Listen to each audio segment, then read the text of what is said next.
different teams, the men that is, the home version and the road version. And unfortunately, the home version scores 93 points and lights it up.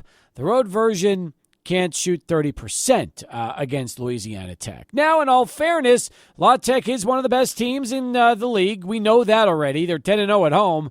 But for fans hoping that the Miners could have taken their wins against Middle Tennessee and also Western Kentucky and seen that carry over to the first of a 2-game road trip, the answer is, sadly, no. And that's where we start the show off today. Happy Friday, everybody. Welcome back to the program as we get going and looking forward to 3 hours with you here on NFL Championship weekend. That's right, the NFL Championship games. We played on Sunday. We'll have them both for you here on 600 ESPN El Paso, along with Adrian Broadus and Alberto Urueta. I'm Steve Kaplowitz. Welcome back.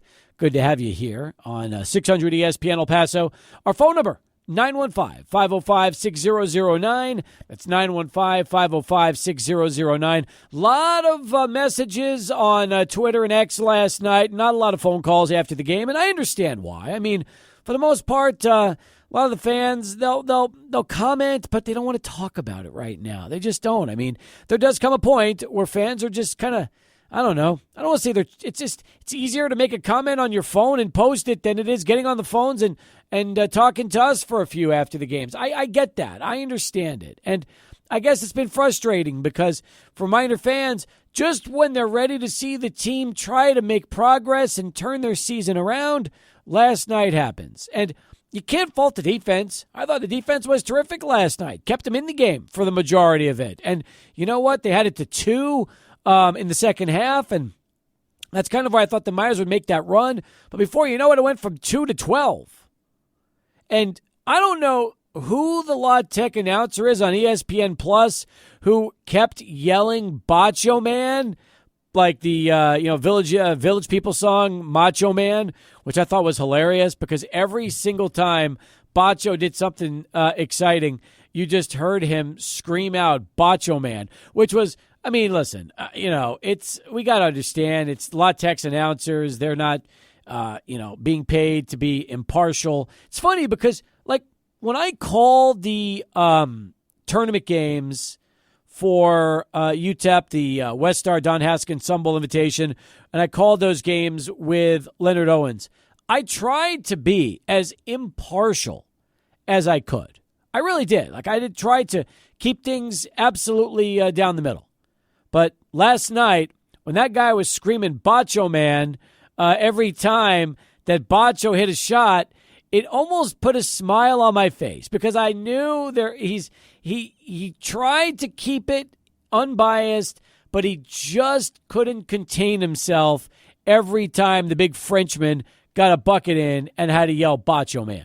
You know what, Steve? I'm all good with this. I didn't hear this at all, but this is good. This is great stuff. I was watching the whole thing with Zay and Sal yesterday. I didn't hear the actual call of the ESPN Plus version, but that is awesome right there. You know, the most biased announcers on the planet Earth right now are the NBA League Pass announcers. So anybody who has League Pass can understand that if you throw on a Charlotte Hornets game, you're going to get the most biased broadcast that you can ever imagine. Just hilarious, like inside jokes, references to Bobcats players from the late 2000s and stuff like that, so on and so forth. But that is great. Bacho Man, I'm all in on that nickname right there. And he killed UTEP. I mean, they had zero answer for Bacho yesterday. And I felt like the game was really in the balance about the 8-minute mark of the second quarter. Credit to the Miners for coming back in the game. They cut it to just 3 points at one point. Otis Frazier III, actually it was 2 points. It was 48-46.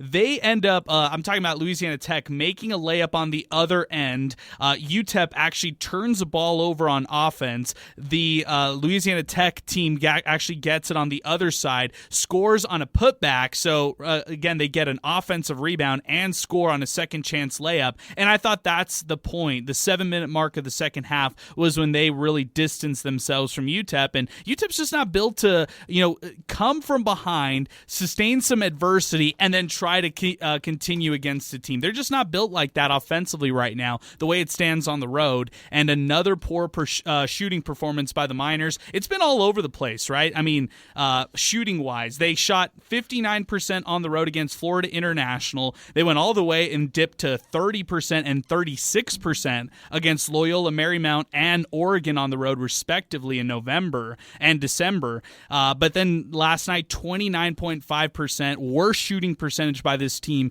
all year. So if you're talking about this team taking a step forward, which they were offensively in conference play, they took 2 steps back last night on the road against La Tech. They did. They absolutely did. And once again, it was everybody shot bad last night.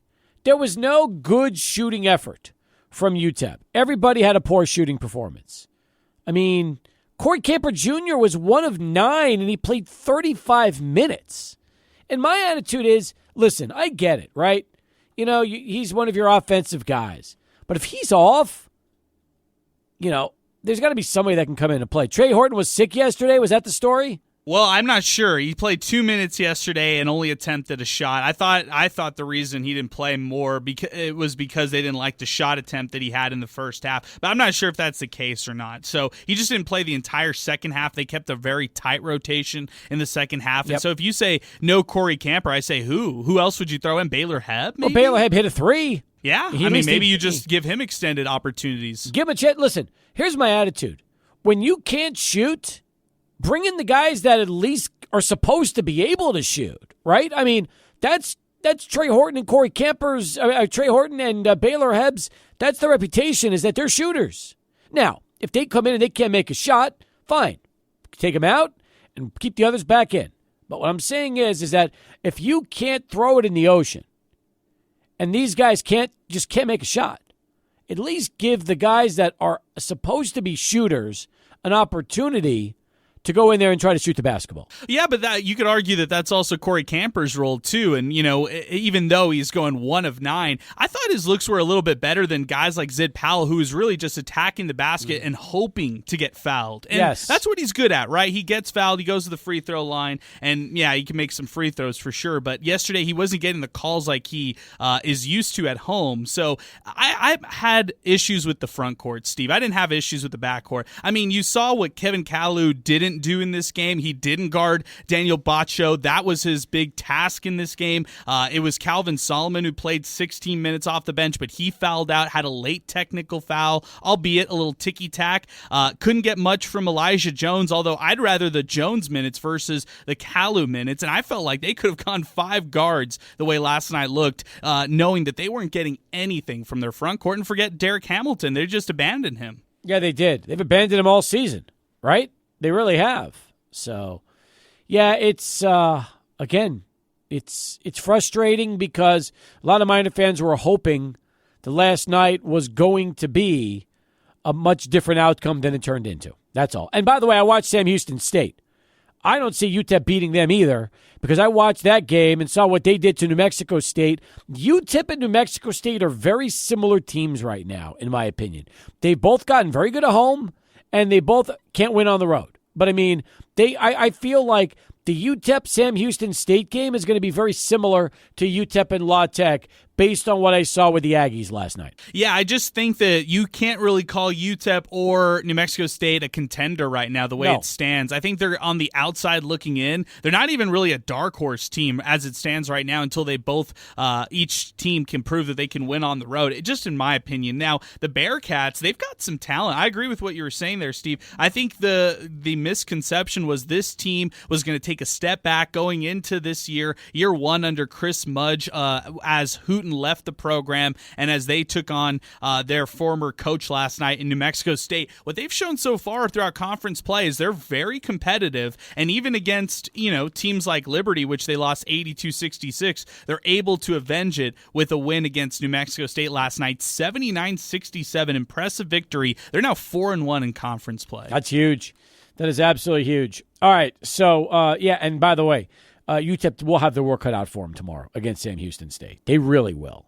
The sad part is, though, is that if UTEP actually shoots the ball well on the road, they're winning games. Like, their defense forced so many turnovers yesterday, it was ridiculous. And they do that. I mean, what are they, first in the country in terms of forcing turnovers on a game-by-game basis? Well, I don't know about first in the country on turnovers per game. That's what the announcers were talking about. Well, that's a really good stat right there. I'm looking at their turnover percentage. They're second in the country for that, which is extremely good. I mean, you're talking about every possession down the court. Yeah. 26 of those possessions on a per 100 basis are turning into turnovers defensively. That's an elite defense right there in causing those turnovers. My issue with their defense, Steve, is I feel like they let easy buckets fly by them. When they break down defensively, those easy buckets will come. And I thought Bacho, in the first half at least, he was getting some of those easy looks. He was. And in the second half, too. He wore them down. I mean, UTEP just couldn't. They were supposed to go right after Bacho, but that didn't work out too well, did it? Right. They were trying to deny his entry passes and tried to deny him even getting the ball. But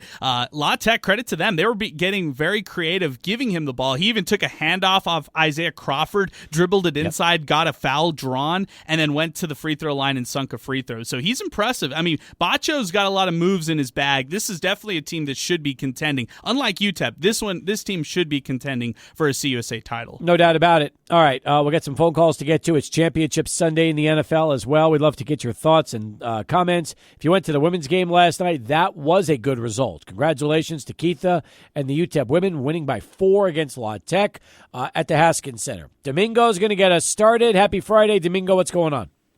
How you doing, Cappy? How's everybody?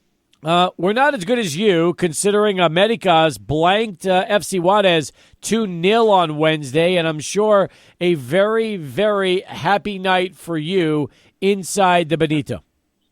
Oh, yeah, it was good. And let me correct you from Wednesday. It was my 7th America game overall. You already know, 1 Ensemble and 6 Juarez and still unbeaten, but now we already took care of America, and yes, they're going to win tomorrow night against Necaxa and Aguascalientes, but I'm going to talk about UTEP basketball. They need to do better on the road. I don't know what's wrong with them. They'll end up like Rodney Terry in his first season, winless on the road. They need to do better, or if not, it could be 2020 all over again. I mean, 2020 was a pretty rough year. And actually, 2019, 2020, is that what you're talking about? Yeah, it's Rodney Terry's first year. God, was that his first year? 18 was the first year. 18-19, that's what I thought. Yeah, 18-19. Sorry about that, yeah. It could be 18-19 all over again, winless on the road. And then you're going to have to reevaluate they need with the coaches staff. Yeah. I mean, Domingo, I appreciate the call. Adrian, can this team win a game on the road? Do you think there's somebody out there they can actually beat on the road this year? Well, I don't know, Steve. Maybe that Middle Tennessee State game, that would be the one that I would throw out there. I don't know. The way it stands right now, I don't have UTEP winning one of these road games. Maybe they win one in the conference tournament with that being a neutral site. But I just looked at that year that Domingo was referencing, 2018-19. They went 0-13 on the road that year. And Good Lord. But that could be the reality of this year's team right here. I mean, they haven't shown that they can win on the road. They had a lead. Their best chance so far was that game against Florida International, and they had a big lead with just 8 minutes to go, and they relinquished that lead. They collapsed in that game. They're 0-6 on the road so far, and they've got another one Saturday. I don't see them beating Sam Houston State. I could be wrong, but after that, the next road swing is Western Kentucky, Middle Tennessee. Maybe they get their first one against Middle Tennessee, maybe, but I don't have any justification to actually pick this team on the road right now. They're definitely not beating Western Kentucky on the road. That's a given. Yeah, agree. Middle Tennessee, they got a shot. I think they got a shot against Jacksonville State. I really do. I mean, they're not very good either. But, it's just the problem is there are two distinct different teams that we watch. And the home team and the road team are very different. They are very, very different in the way they play. One version shoots, the other one can't. One team seems to have much better success offensively, and the other one really struggles. I mean, that's just and not only that, they go for dry spells. We're talking 4, 5, 6 minutes without baskets.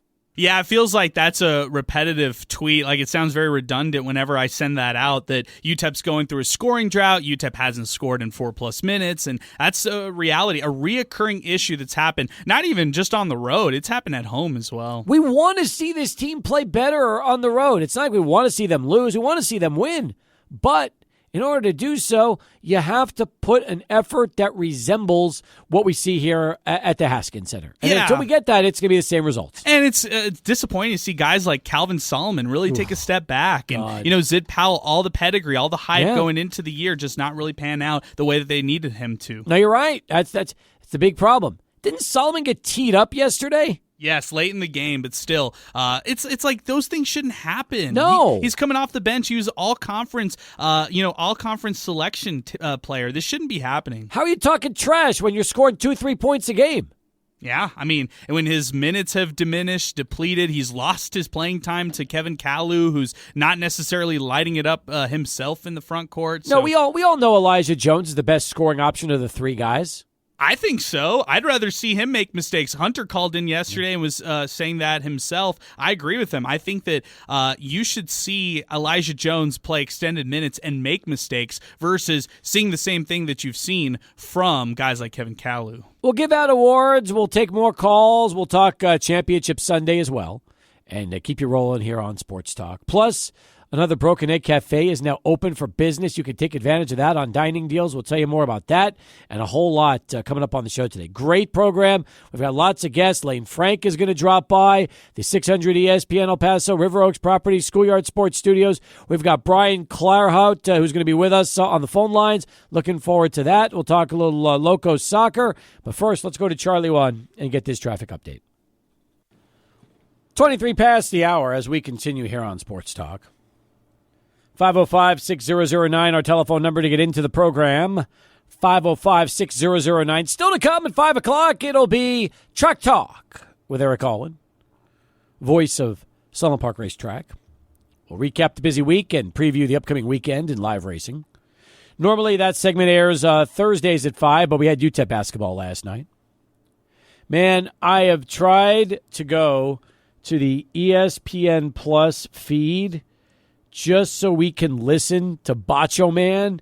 And every time I try to pull up the archived copy, I can't get the game on this computer. Darn, man. That's no fun. No, it's not. It is no fun. Anyway, but that's just the way things go, right? I mean, what are you going to do? I'll ask Ben Carlisle, see if he has any access to the audio files from last night. Maybe he has it. Well, I'm going to the Bulldog basketball handle just to see if they have, like, shot. They do, actually. Hang on. This might be. Let me see if this is. Nope, that's not going to be the one. They do have, like, highlights. And when they have highlights, I wonder if I will hear the Bacho Man during the highlights. Because they keep showing a lot of threes, a lot of big shots like that.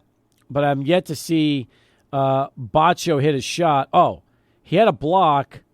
Let's see if he gives us a Bacho Man on this block. Hang on. This might be a winner, Adrian. If I remember correctly, this was like late in the first half. Here we go. Let's see if this is the one.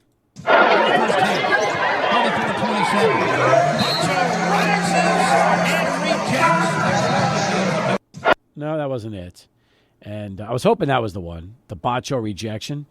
But it was not. It was great block.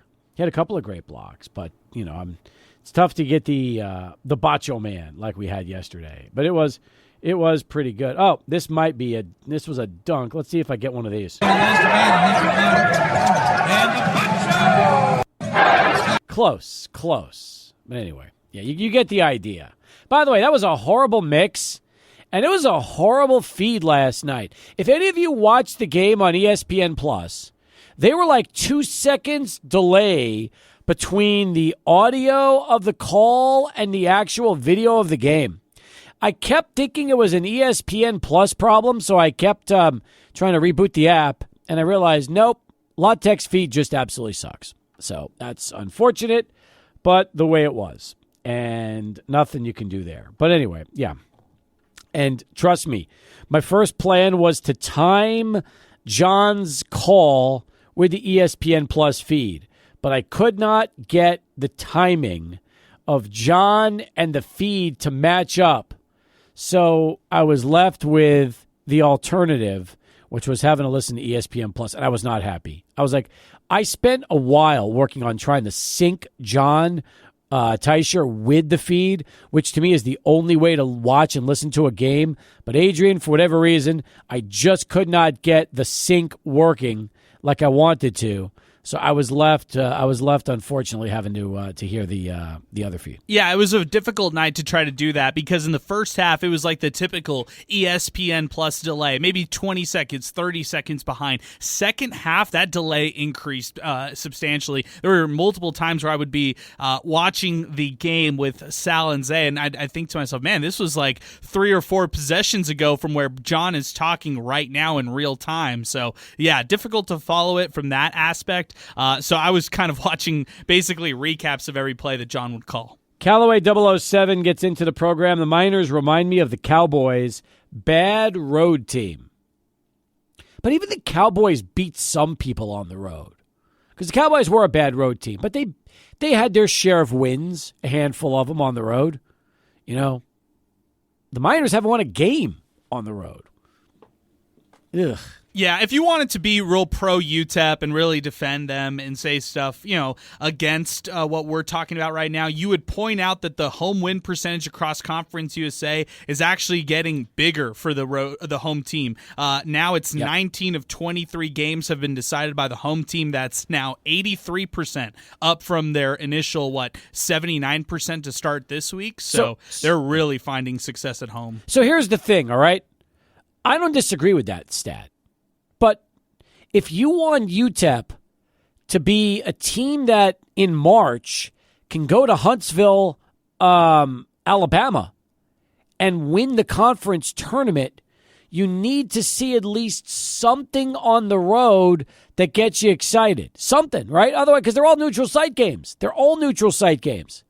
But even the neutral site games that they played in California, which they split, they played hard in the first game and beat Cal, and in the second game against Bradley, they hung in there, but they weren't able to get it done. So those are the only neutral site games we can actually judge UTEP on right now. Yeah, and then you could also say that the away games, the common trend is UTEP's just not scoring enough points, with the exception of that FIU game. Look, they score 47 in a loss to Loyola Marymount, 49 to a loss to Oregon, 82 against Abilene Christian, sure, but then 53 on the road against New Mexico State, and then last night 54 against La Tech. So there's no right number. There's no right shooting percentage either because they shot almost 60% against Florida International. So the bottom line, they're just not winning these games on the road. But it's not like they're not hustling and giving you effort. The defensive effort I thought was there yesterday. Yeah, they hit some shots and ultimately beat the Miners, but I can't fault UTEP for the defense. I thought the defense kept them in most of the game until late. And they were forcing turnovers and they just couldn't throw it in the ocean. That was the biggest problem, is the offensive woes continue. Yeah, and I think now that we're 20 games in, we've got an accurate sample size to definitively say this team is not a contender, not a dark horse. And that's a downer kind of thing to say, right? Yeah. Because we're talking late January. We're talking about year 3 of this regime right here. And we're also talking about a vulnerable, wide-open Conference USA. Last year, you couldn't say that. Last year was Florida Atlantic. Last year was North Texas, UAB, Charlotte, these really good teams that were competing in Conference USA, so you could say that the conference was really tough. This year, you can't say that. This is a vulnerable Conference USA that's really wide open. 100% right. 31 past. We'll get to Orly in a moment. 2 lines are open, 505-6009. First, here's Adrian at SportsCenter. The Vince McMahon story is just disgusting and creepy. And the more you read, if you actually read that lawsuit, it is so disturbing. Oh, my God. I mean, you knew that based on him and everything he's done, he's probably into some things that would make you cringe. This lawsuit is just absolutely it's disgusting. There's no other way to put it. Right, I agree with you completely. And The Athletic did a great job reporting on this one. The gruesome details are one thing, but now you actually have to be worried about his associations, too. Yeah, you have to be worried about who he's keeping close to him and who could also be going down with him in this lawsuit if this ends up being the case. Bring the whole company down. It's crazy. Right. So, all right, let's go to Orly. He's been waiting patiently. Orly, what's happening, man? How are you? I'm doing okay. What has happened to our UTEP basketball program? This is year 3. Year 1, he did all right. We had Terry's ball players. Now, after year 3, you thought you'd see an improvement. I bought into this guy. I thought, yeah, he's going to do great. Begin to wonder if we got sold a bill of goods. He beat one team, Texas. Let me ask you, was he the guy out of Baylor? He went to Kansas State. Is it Yang? Jerome Tang. You're talking about Jerome Tang. Yeah. Tang. Didn't he apply for the UTEP job too? Yes, he was a finalist. And they took this guy over him? They took Joe over Jerome Tang and Chris Jans. That's correct. Unbelievable. Wow. Now, Anyway, I will say this about UTEP, okay? Number one, I've never cared about he won with somebody else's players. You want to know why? Let me tell you why. Because if Rodney Terry couldn't win with Rodney Terry's players, and Joe Golding does win with Rodney Terry's players, then that right there tells me something. Okay, so we know that if he has some talent, he can coach, and that's fine. So he did more with Rodney's players than Rodney ever did. So we know that for a fact. So that's fact number one. Now the problem is we also know that from a recruiting standpoint, they have not recruited the talent necessary to take this program to the place where you and every other Miner fan wants it to go. And if it doesn't pan out this year, and they go to the tournament and they get eliminated in whatever round, and they don't go and they don't play any postseason ball, they will probably take a very serious look at the assistants and the rest of the program and figure out how to change that. Well, something's got to be wrong if he's not recruiting.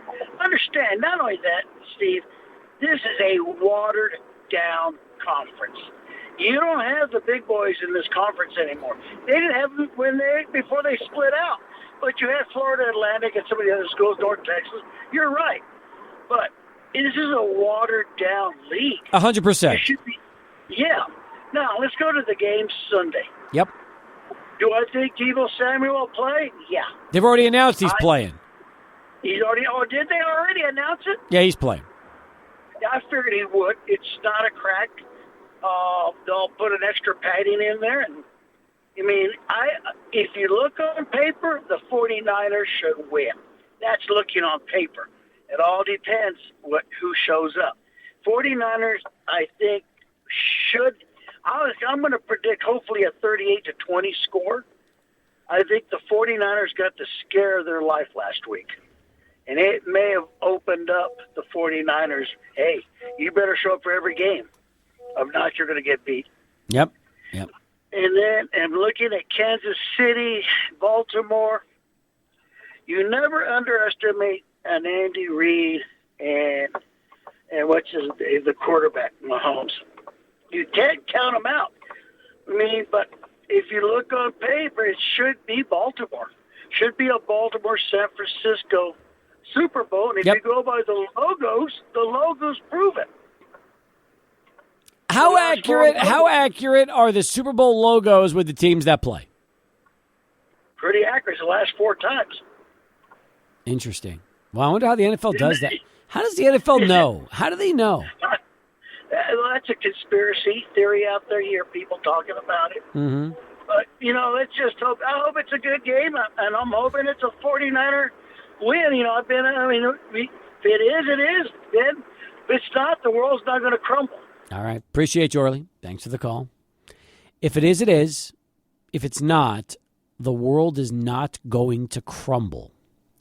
Words of wisdom from Orly from the west side of town as we continue. Let's go back to the phones. Here's Dan joining us next. How you doing, Dan? What's going on with you? I'm doing awesome, Steve, but what happened to Orly? Normally he is talking about the 49ers walk on water. Yes. And there's no one that's going to beat them. And it's a shoe-in for the Super Bowl. But I think what happened to Orly is that game last week scared the heck out of them. Wow. And here's why. This is what happened. I goof around this time of year online on a lot of San Francisco web sites and everything. Sure. Funny thing about it is they're talking about how many picks the 49ers have. But let's look at John Lynch. They're talking about he works on water. A few years ago, John Lynch, the 49ers could have 4 Super Bowls by now. And guess who should still be playing for the 49ers? Tom Brady. They passed on Tom Brady, and they got Jimmy G. Yeah. They passed him. And so Brady could have gone to the 49ers in that he won a Super Bowl with a far, far, far less defensive and offensive team in Tampa Bay. Fair enough. Orly doesn't want to hear that. And so John Lynch walks on water, right? But there is no team in the NFL, Steve, that has failed to address the quarterback issue more than San Francisco. And it's going to come back and bite them this year. And Orly knows it. That's why he was so quiet and meek and hopeful about it. But I want that other Orly that comes in talking strong and talking about everyone walks on water and the Cowboy fans. I think the 49ers fans are far worse than the Cowboy fans, and I'm no Cowboy fan. What do the 49er fans do that just absolutely, to you, take them over the top? Cowboy fans are obnoxious, but 49er fans are over the top obnoxious toward Cowboy fans just because of the catch. They've been living on that for years. Yeah. But at the time, I was a Cowboy fan, by the way. Okay. Because Tom Landry was there. Who'd you move to? Well, right now, Steve, to be honest with you, I stayed in Texas with the Oilers and the Texans. Okay, so you didn't move to Tennessee with the Titans like the Oilers did. You stayed, and now you're a Texans fan. Yes. Okay. And so I just wanted to I want Orly, call back Orly. I want that, that bravado Orly, that talk, and the 49ers walk on water. But Orly's not talking about Purdy walks on water anymore because he saw the real Purdy last week. So, Orly, come on. I'm waiting on you. Call back, buddy. Bring it back to me. Appreciate you, Dan. Thanks for the phone call. 20 in front of 5. More in a moment. Sports Talk continues. 600 ESPN El Paso.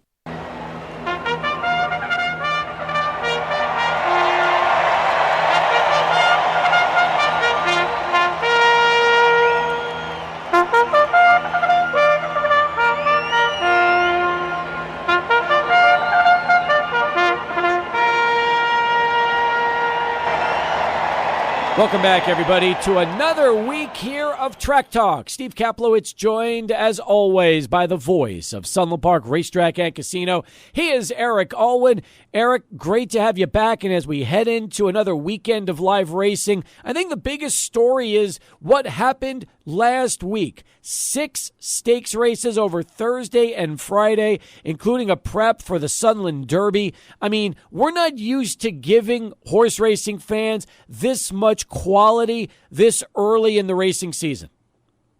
Good to see you again, too, Steve. It was a whole smorgasbord of events, especially Thursday and Friday, where we got to see some great thoroughbred talent and maybe get to see the future of what the Sunland Derby is going to look like. We had the Rally Allison Derby, and I think we have a legitimate contender in Lucky Jeremy, who won the Rally Allison Derby, coming in from, the big time, the Churchill Downs. And if that wasn't enough, we had kind of leading categories in all the thoroughbred divisions on those both days. It was a busy back-to-back six parts of stakes. Speaking of that, let's talk about the Corralito Steakhouse and then the La Senora Stakes. Those were the 2 races that featured on Thursday's live racing. They were, and it was kind of a civil war for the Finchers, as Todd Fincher's community leader just held off his dad's horse in that race, and that was a horse that was coming on the inside and certainly ran a great race for Leroy Fincher, who is Todd's father, and it was, quite a battle as Marking Canyon made it close. But community leader is the unanimous choice, I think, for top 2-year-old from last year in the New Mexico Thoroughbred ranks. And certainly with that win in the Corralito Stakes is still the leading 3-year-old New Mexico Thoroughbred. It'll be interesting to see if this horse comes back, February 18th on Sunland Derby Day, because there'll be some big events for him, I would think, and certainly worth a lot of money. And it's it's actually going to be the New Mexico Breeders' Derby. And we've moved that towards the end of the season. So he'll have a little more time to get over the big effort that he had last Thursday. The other stakes that we had was the La Senora Stakes, and Paying Off My Marker. Got a great ride from the Cajun rider, Tracy Abear. Got off like a bullet and then just stalked the pace and won in an absolute hand ride. And I think that Paying Off the Marker, as far as the girls go, certainly one to watch for any kind of event in our future. Now, you mentioned the Riley Allison Derby. I want to get to that in a moment. But first, the Bold Ego Handicap, one of the first of 4 stakes races last Friday. Bold Ego Handicap, one of the most well-known signature stakes races here at Sunland Park during the live racing season. How did it end up? I have fond memories of Bold Ego, Steve. That was, at the time, the early 80s, New Mexico thoroughbreds were not really on the map nationally. Quarter horses were, but I remember when Bold Ego, started his career in 1980 right here at Sunland and won the Riley Allison Futurity. I was good friends with J.D. Barton. Of course, Cliff Lambert was his trainer, and he was just a barrel full of speed. They took him to Oaklawn Park at the age of 3, and he ripped off all kinds of stakes wins at Oaklawn, and it all jettisoned him to the Triple Crown. He set the fastest pace in Kentucky Derby history, and then he ran a big second in the Preakness. So Bold Ego made a real impact in New Mexico racing back then, and was a great daddy, too. He sired many, many horses, and you can tell by their names because Ego was always in it.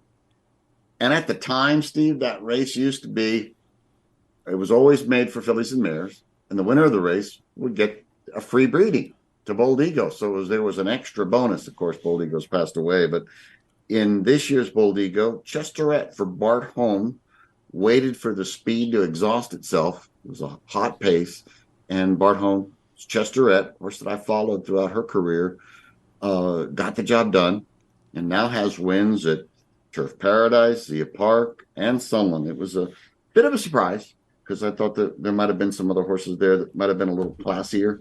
There was even a Steve Asmussen horse in there that Chesterette pretty much, demolished. As far as the Borderplex Stakes and the Fort Bliss Stakes, 2 other big races from last Friday, any surprises there, Eric? You know what? Not in the Borderplex, Steve, because I'm very, very high on Candy Isle. It's kind of a horse that I kind of get confused with Eye Candy, and they're both trained by Todd Fincher. But Candy Isle is the local power to maybe win the Sunland Oaks. She's that good. It was only a 5-horse field, Steve, and she got into a lot of trouble, couldn't really find racing room until just in time at about the midway mark of the stretch, and just exploded to the front and won in a hand ride. And I don't think she's going to have any trouble translating her ability from a sprint to a route.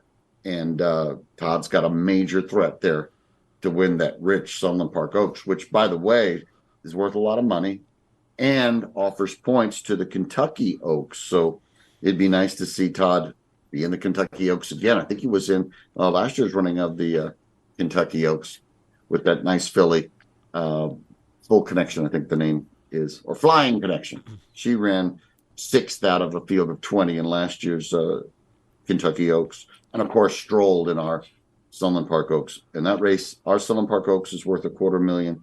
So look for Candy Island to wheel right back on February the 18th. Big surprise, though, in the Fort Bliss Stakes. Not that he's, an unknown horse. Espionage is a really tough, gritty, kind of a welterweight.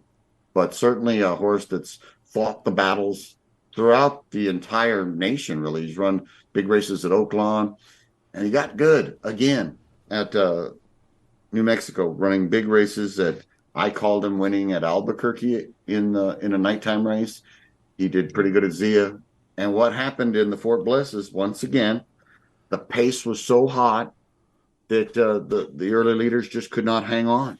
And Espionage's game is coming from behind and finishing with a flourish. And it didn't look like he was ever going to win. But the horse on the lead finally got tired, and Espionage was obliged to take over. I love it. And now, back to the Riley Allison for a second.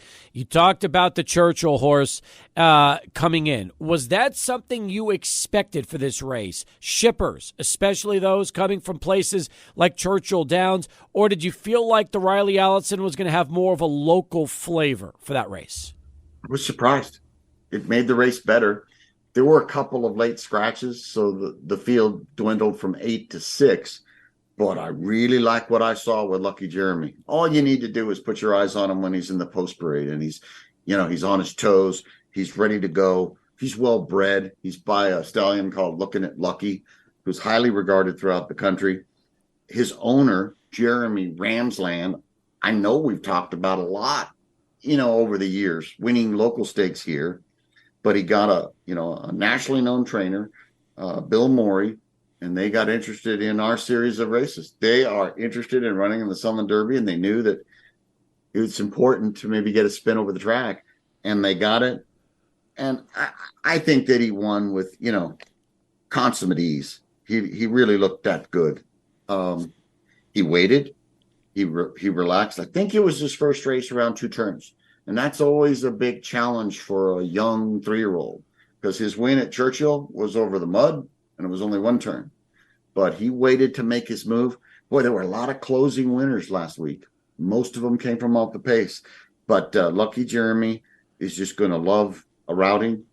He won by 2 lengths. He won in a time of 1 minute 36 and change. I think the buyer is going to be either in the high 80s or a 90. So once again, it's good news for the Sunland Derby. And the horse that was second, A Lot of Luck. Very nice speed type. Probably doesn't want to go this far, but he's got a big heart, and he made Lucky Jeremy work a little. But Lucky Jeremy had a lot of speed in reserve, and I think that those two will come back on February the 18th and run in our Sunland Derby. And Bill Morey is kind of like a staple on the Kentucky circuit, Steve. So never had him here before. Really thrilled about it. He put away those Steve Asmussen shippers, and maybe we'll see some different horses from the Asmussen barn, for the Sunland Derby. But I was very, very pleased, and I know Dustin Dix was too, that we got that type of a horse to run in our prep. I'm excited for you. Eric Alwan with us. He's the voice of Sunland Park Racetrack here on our weekly edition of Track Talk. You mentioned it. Other horses potentially coming in town for the Sunland Derby. And because of the prowess of the shippers, like Lucky Jeremy, you wonder if there'll be any other local horses entering into the Derby, or if this could be one of those races that's featuring out-of-town shippers from all over the country. It could get more flavor in the sense that the Sunland Derby, if you win it, doesn't exactly get you into the Kentucky Derby anymore. Mm-hmm. It gets you halfway with 20 points. So if there are any other Kentucky horsemen that are interested, we invite them to come, because it's such an important stepping stone. And we're earlier than we have been. We're like 5 weeks earlier. Yep. So there's still time to hopscotch to another prep somewhere in the country in, mid-March, late March. And then you're in the Derby if you just run well enough. So you got to win our Sunland Derby and then maybe be second or third in a higher echelon prep race somewhere in the country. Maybe even at Santa Anita. That would be huge. I know this weekend, no signature stakes races to highlight. Yeah. However, how about horses racing Saturday and Sunday at Sunland that at least if you're heading to the track this weekend, you should keep a pretty close eye on, Eric? Who would you like to highlight? I've got one. I think one real good one. The reason for the paucity of no stakes? We didn't want to compete with possibly Dallas being in a playoff game. Plus the NFL playoff games get such big attention. So it's the 1 week where there's no stakes. Here's a good horse running on Sunday. We're going to have, that's a quarter horse day, by the way. But believe it or not, we're going to have 4 straight 870 races to begin the day. So you might see a couple of thoroughbreds in those 870 races. And I like a horse called Coister, who's running in the second race here at Sunland on Sunday. This horse has won 4 of his last 5 races, won easily here on opening weekend, going 870.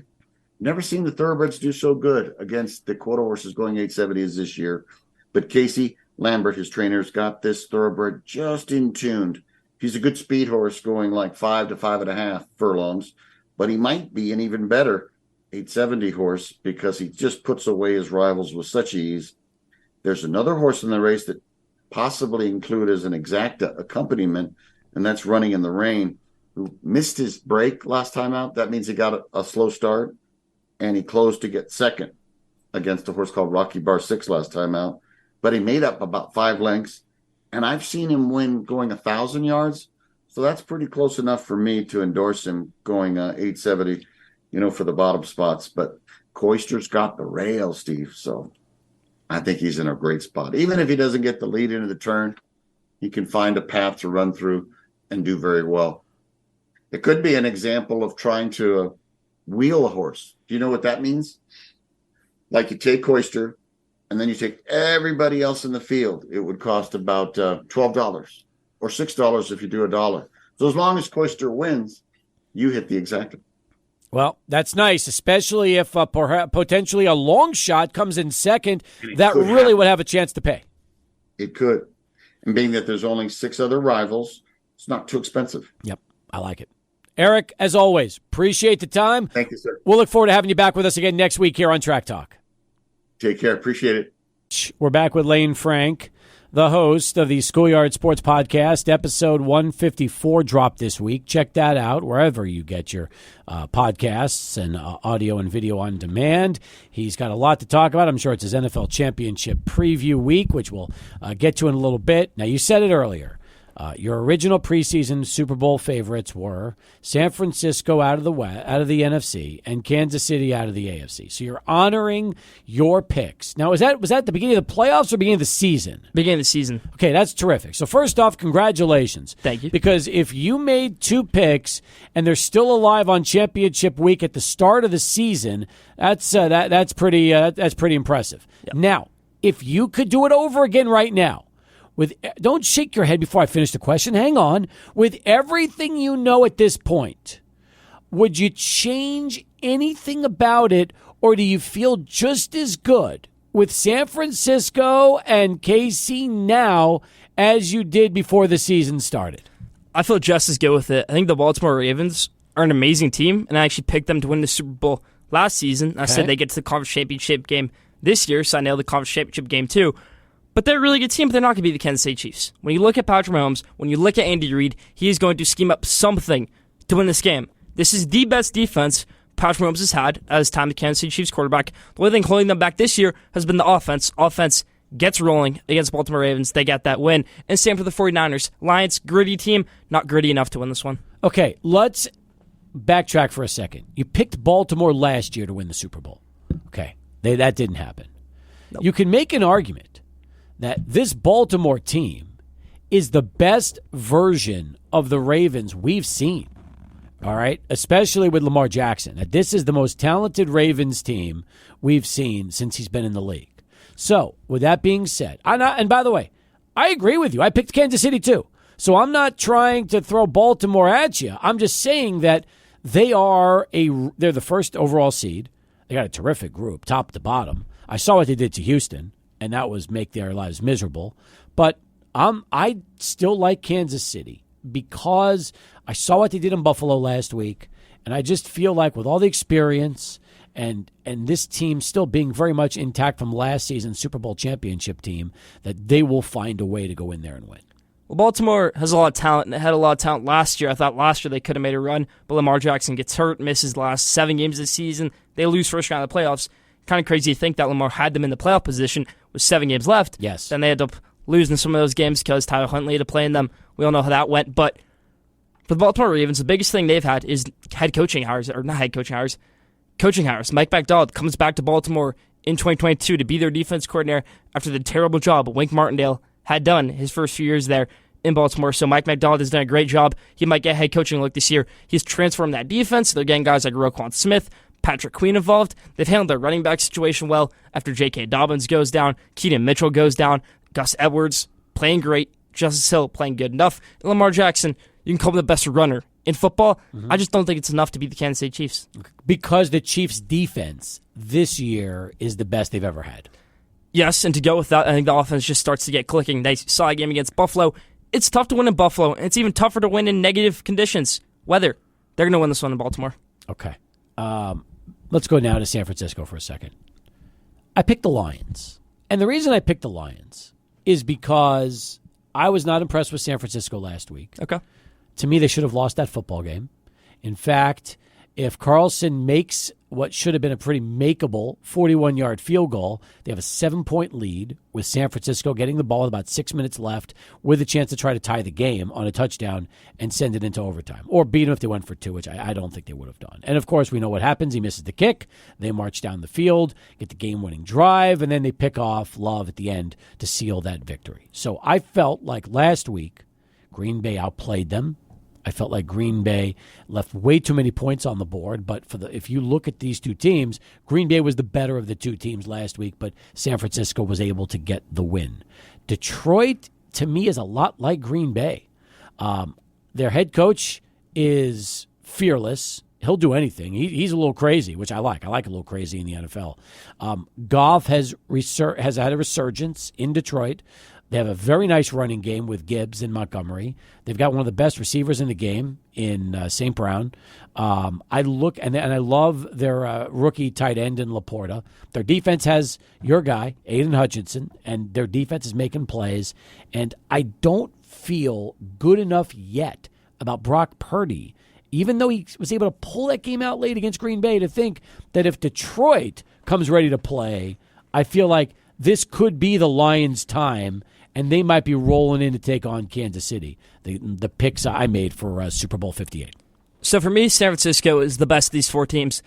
But I don't think it's so far-fetched to say that Detroit might be number 2. Better than Kansas City, better than Baltimore. They beat Kansas City week 1, and they lost to Baltimore on the road at Baltimore. But the way Jahmyr Gibbs has been playing, the way Jameson Williams has come back from everything that he's had, torn ACL, suspension, Jared Goff, Dan Campbell, this great offensive line. And you look at Aiden Hutchinson on the defense, they're a great team.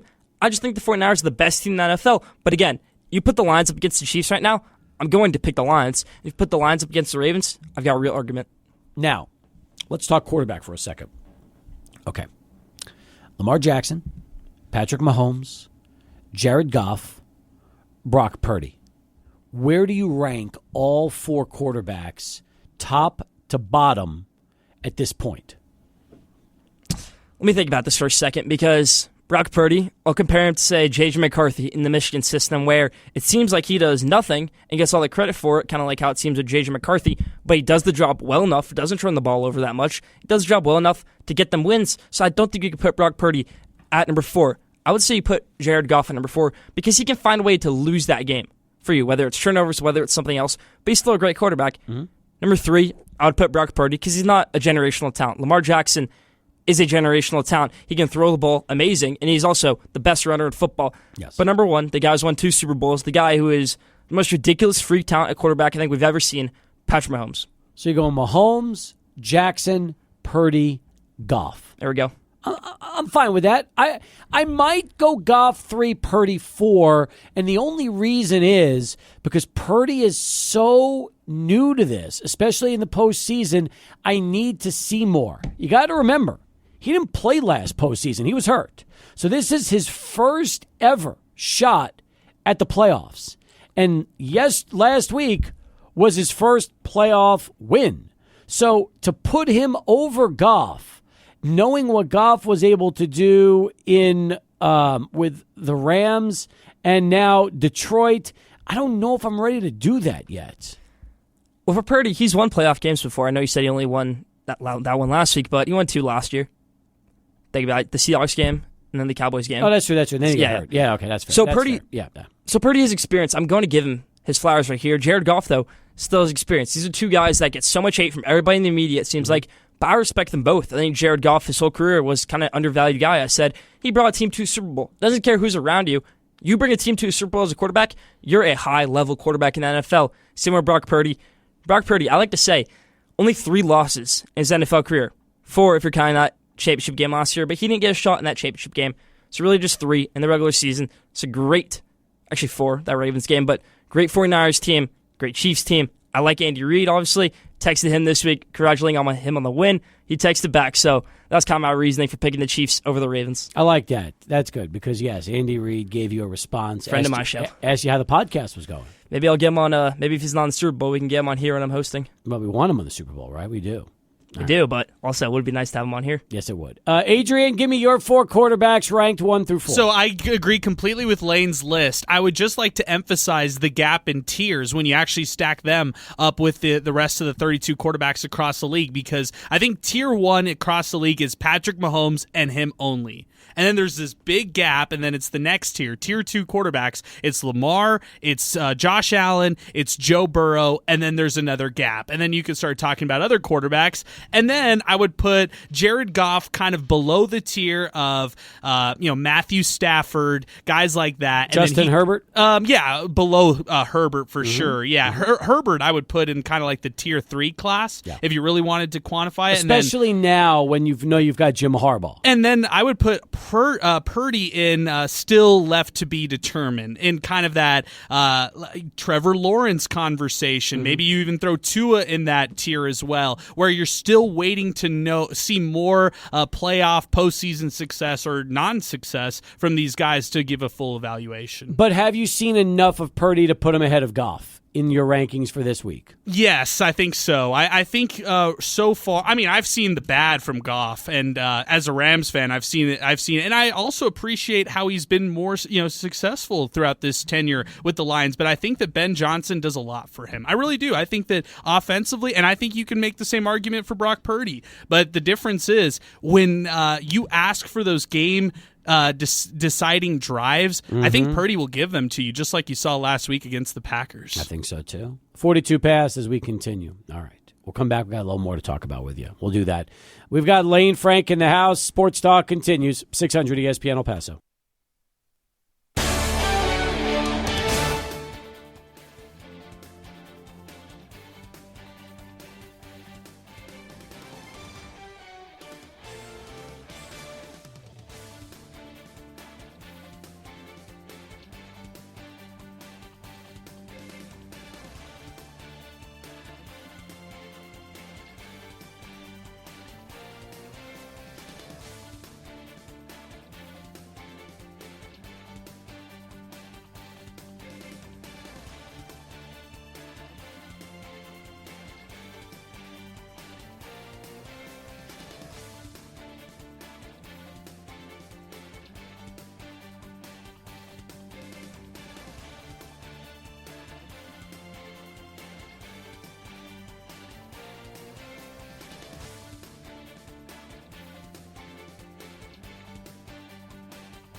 Hi, Jenny.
Back here on Sports Talk as we continue. This is Khalid, for those of you wondering, El Pasoan.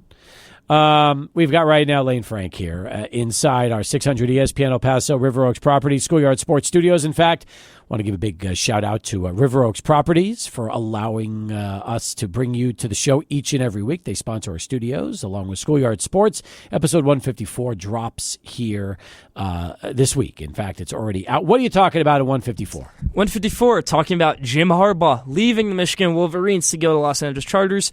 Talking about the 5 best single-game performances we've ever seen, because Kobe's 81-point game happened 18 years ago on Monday, so January 22nd, 18 years ago, 2006. That's when Kobe dropped 81, so I ranked the 5 greatest in sports history. Number 1 is Wilt Chamberlain. Number 2 is Kobe's 81. A few other great things on there. Go tune in. My conference championship game predictions. Bunch of stuff. Go tune in. Do you know that how many times do you think Michael Jordan scored 70 or more points in his career? Never. Right. Never. Joel Embiid did it this week. And, Devin Booker did it. He did. He absolutely Donovan did. Mitchell did it. Yep. Did you notice a trend? Have you looked at the full list of 70 or more? What's the one thing you noticed? Wilt Chamberlain. Besides that. No LeBron. Besides that. Okay, let me see if I can name all the 70-point games. No, that you have to do that. But I just want to know, there's something else in common that you're forgetting about. A lot of teams did it against the Knicks. Have you noticed that? No, I haven't. I was like looking at the full list. I was like, wow. Against the Knicks. Teams are just dropping 70-plus against the Knicks. Now, you got to remember, this is also from the 60s. Booker was against the Celtics. No, I'm talking not so much recently, but if you look in the old days. Now, remember, Wilt scored 100 against the Knicks. Scored 100 against the Knicks in Hershey, Pennsylvania. I think it was in 62.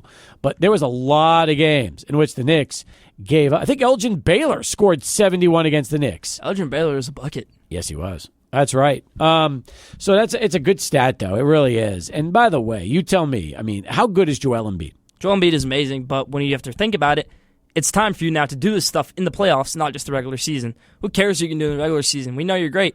Giannis was great in the regular season. He got all the pressure in the playoffs. He won a championship. Jokic was great in the regular season. He got all the pressure for not doing well in the playoffs.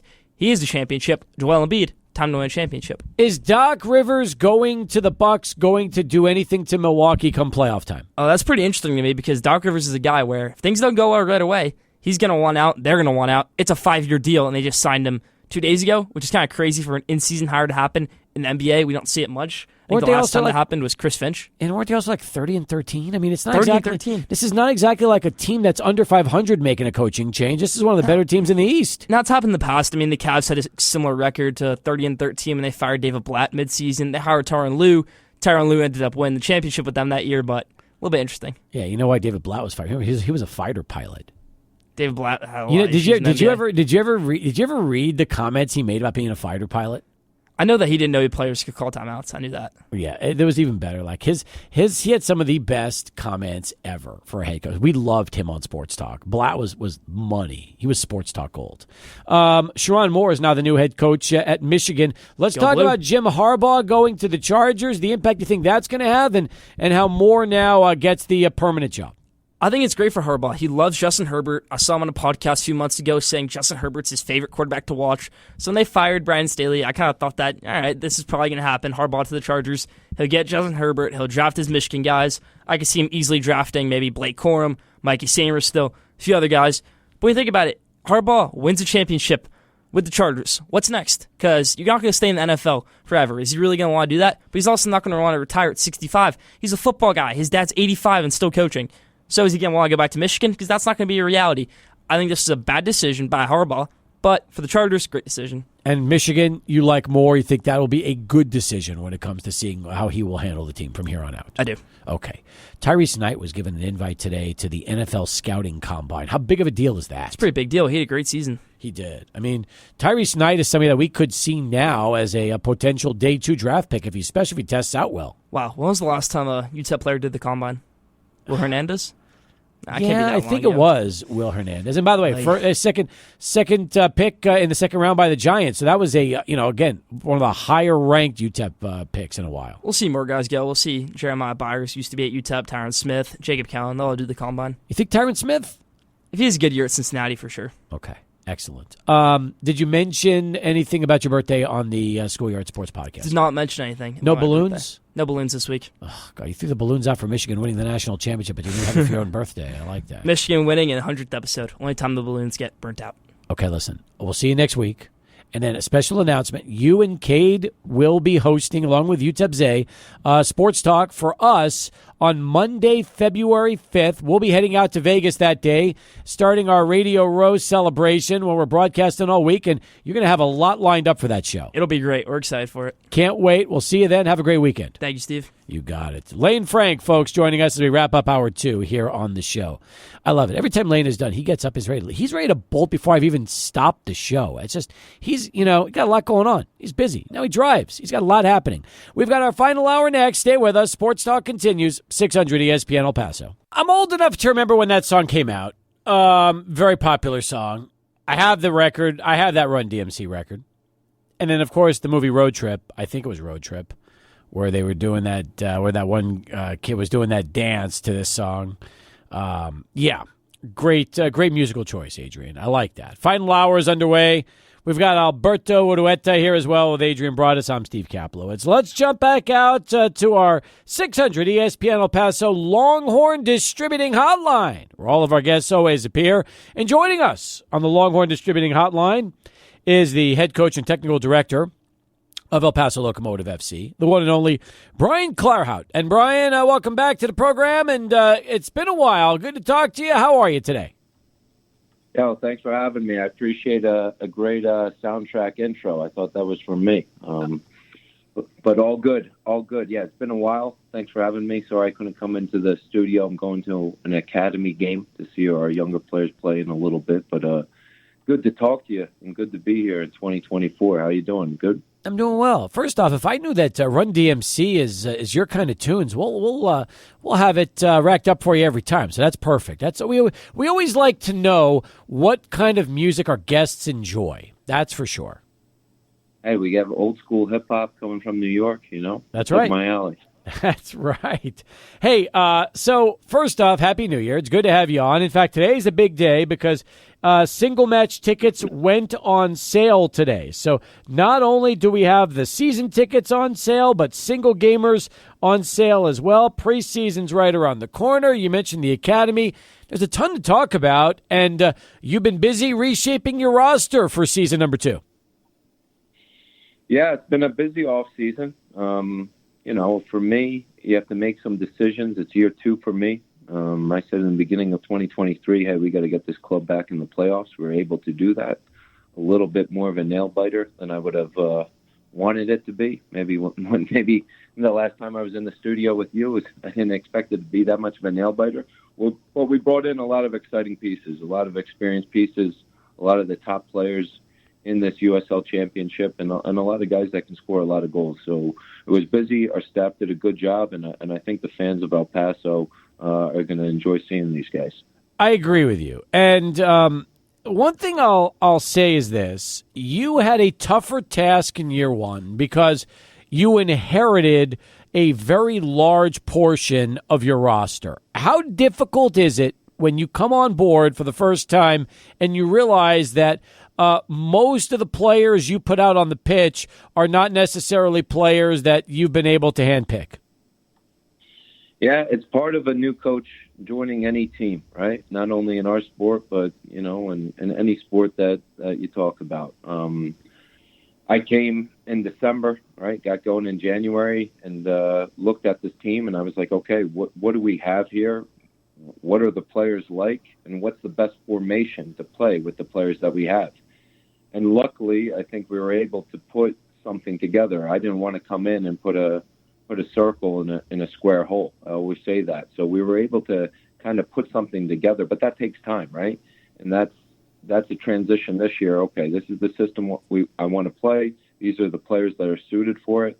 So we fastened the process in order to be more successful in the long term, I think. I'm with you on that. And I also have realized one thing over the last 5 years of watching this club play, that the season is a marathon. And usually it's filled with ups and downs. That's just normal. It's the nature of the beast. And ultimately, you'd love to start off strong or have a great middle of your season, but it's how you're playing heading into the months of September and October that could very well tell us how this team is going to be come postseason. Yeah, I mean, that's the nature of playoffs, right? And last season was, I've been in promotion relegation when I was in Europe, and last year was the first year I experienced playoffs in my professional career. And you look at a team like Phoenix, I believe they finished just 1 point ahead of us in the regular season. They go on a run and they win the championship. So it's about getting it hot at the right time. I think we got hot in the first part of the season. Then we had a really strong dip as well. We were able to kind of hybrid that, but we never got into that form that we saw in the beginning of the year. There was a lot of injuries, a lot of changes in our lineup, and we're looking to be more consistent this year. And we're looking to have more depth so we don't run into those problems anymore. Hey, Coach, it's Adrian over here. Now, knowing that when you're talking about roster management and carrying it through the long season, which it is, how do you assess preseason play? Because that's going to be right around the corner. First, you take on the Loco FC U20 team, but then you've got squads like Louisville City FC, Detroit City FC. What do you take away from those preseason matchups that you look to translate into the regular season when it kicks off in early March? Yeah, I think this is a good question, right?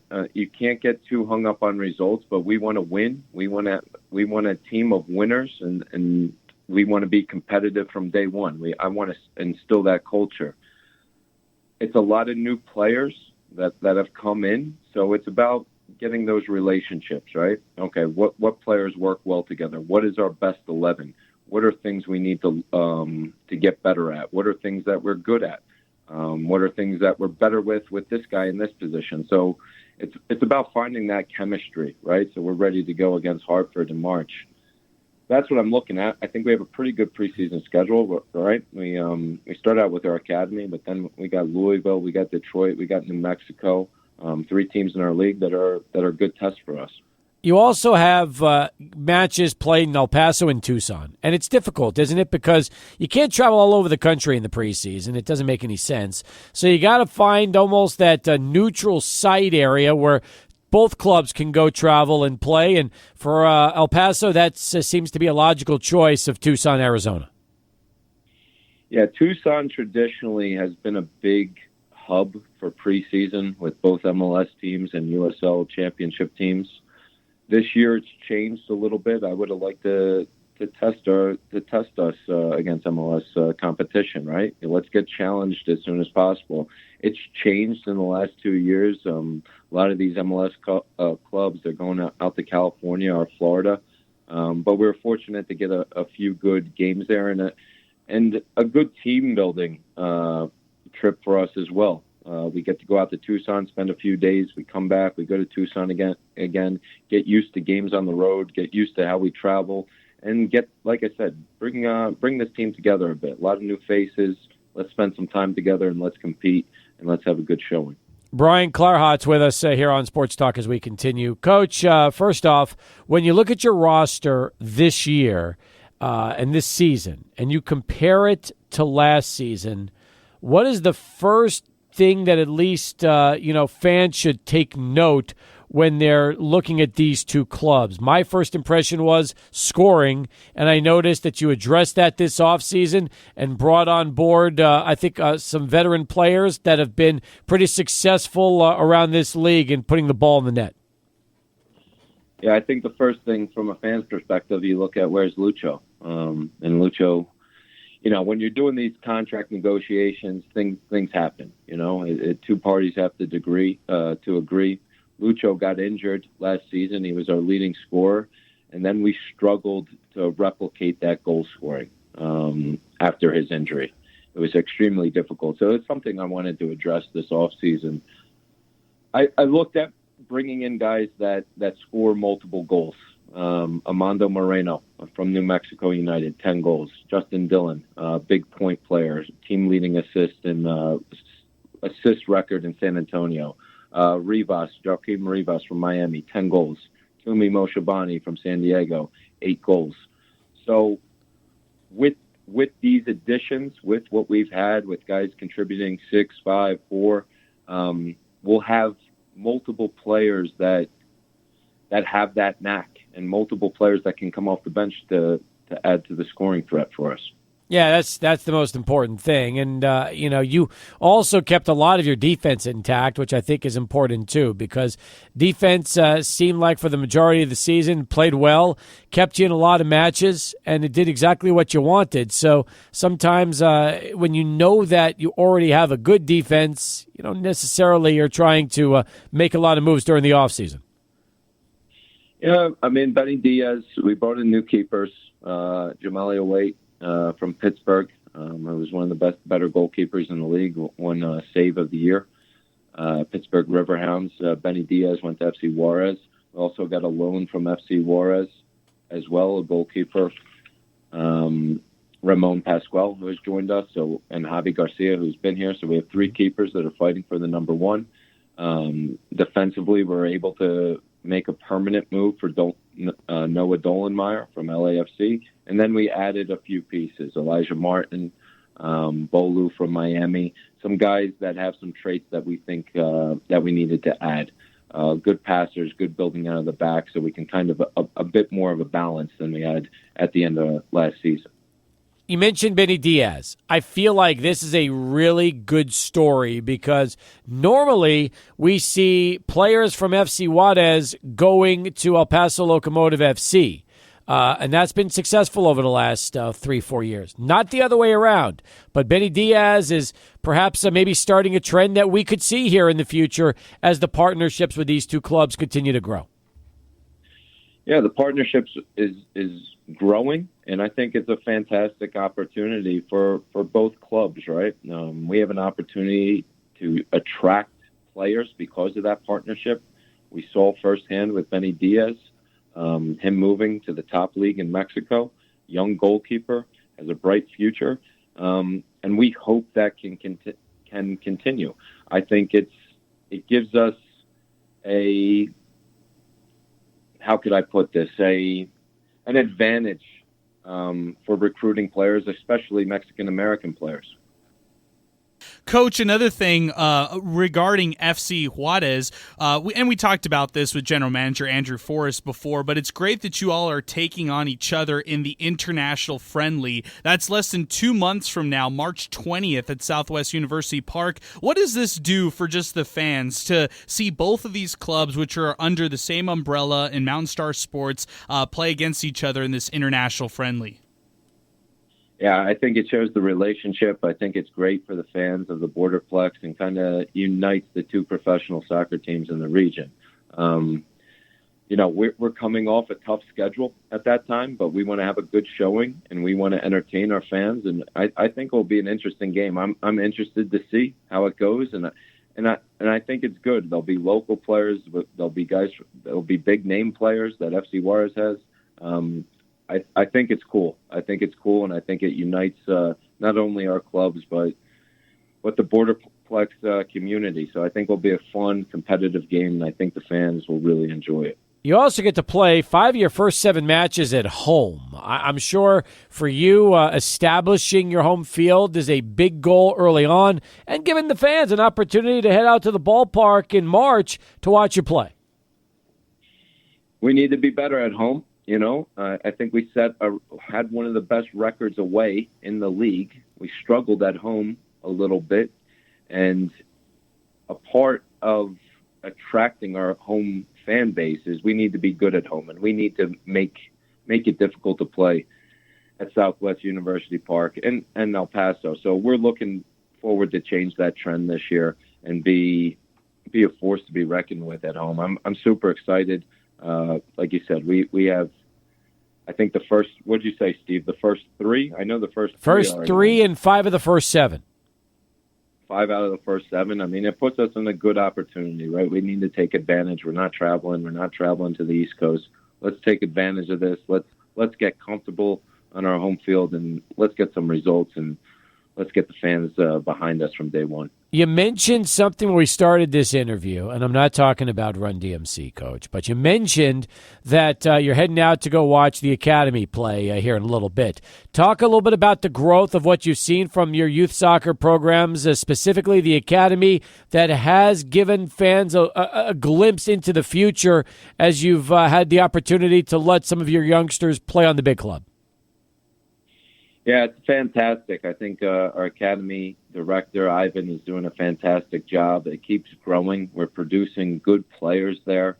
The under-20s, like I mentioned, they're going to start a friendly game in a few minutes. And whenever I get a chance, I try to go see them. Because if we can put together a culture and align our first team, how we want to play, our values into our academy, it makes recruiting, bringing the step up from a homegrown player a lot easier. And a lot of these clubs, they rely on homegrown talents. And I think, in El Paso, we're a hotbed for natural talent. We can talk about Ricardo Pepi, for example. We want to bring those guys, give them an opportunity. They need to earn the opportunity because the USL is a tough league. And we were fortunate to have in the Open Cup game, see some of our top young players play in that game and get their first professional experience. So they're doing a fantastic job. There's a few very exciting players from El Paso that will have good professional careers in the future. I know you didn't get to coach him, but Diego Luna played this week for the first time on the U.S. men's national team and in the starting lineup. How about what that means to this club, knowing that you already have one of your great young talents playing for the U.S. men's national team?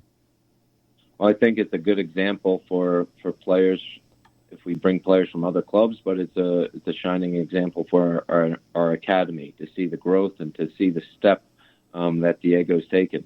I mean, in the playoffs for Real Salt Lake last season, I thought he was the best player for them, and it's a well-deserved call-up this past weekend at San Antonio against Slovenia. So it's exciting. It shows it's real. It shows that the dream can happen, and I think we'll be seeing Diego Luna in a top European club pretty soon. Coach, enjoy the conversation. Thanks for joining us, and look forward to keeping in touch with you this year and having you back on the show quite often. Yeah, looking forward to it. Next time I'll be in studio, and good to hear your voice, and looking forward to 2024. Thanks for having me. You got it. There he is, head coach Brian Clarhaut, as we continue here on the show. In fact, 20 in front of 6. We got plenty more in store for you as we continue with Sports Talk at 600 ESPN El Paso.